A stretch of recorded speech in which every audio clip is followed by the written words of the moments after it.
వశిష్ఠ మహర్షి జనక మహారాజుకి కార్తీక మాసంలో ఏ కొద్ది పుణ్యం చేసినా అది ఎక్కువ ఫలితం ఇస్తుందని, అందుకే కార్తీక పౌర్ణమి నాడైన స్నాన దాన పూజాది క్రియలు చెయ్యాలని దానికి దృష్టాంతంగా ఒక కథని చెప్పారు.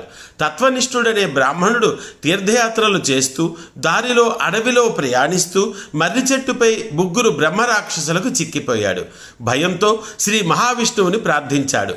హరికీర్తన విన్న బ్రహ్మరాక్షసులకు జ్ఞానోదయమైంది. వారు ఆ విప్రునికి నమస్కరించారు.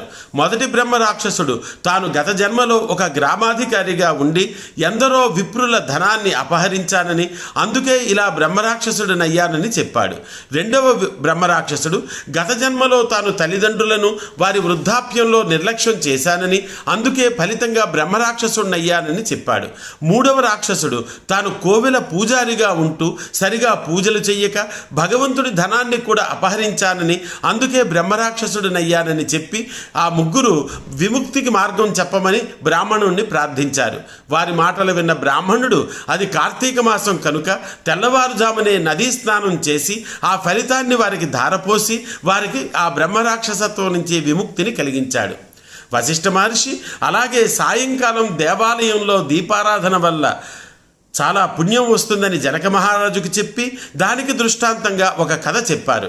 పాంచాల రాజు పుత్రులు లేకపోవడం వల్ల పిప్పల మహర్షి చెప్పగా కార్తీక మాసంలో దీపదానం చేసి శత్రుజిత్తు అనే కుమారుణ్ణి పొందాడు.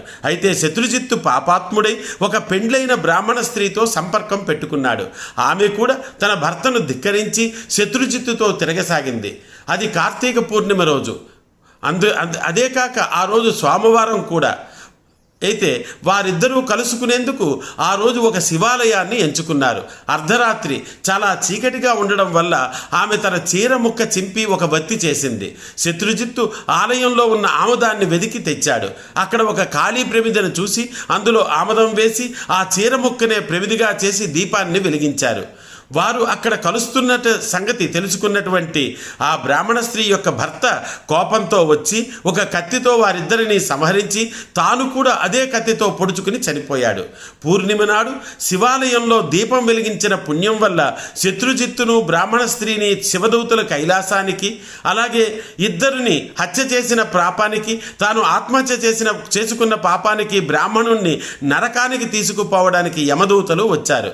యమదూతలు బ్రాహ్మణుణ్ణి తీసుకుపోతుండగా జాలిపడిన శత్రుజిత్తు చాలా జాలితో వత్తి తైలముల యొక్క పుణ్యం తామిద్దరూ ఉంచుకుని వెలిగించిన పుణ్యాన్ని ఆ బ్రాహ్మణుడికి ధారపోసి అతనికి కూడా కైలాస ప్రాప్తి కలిగించాడు.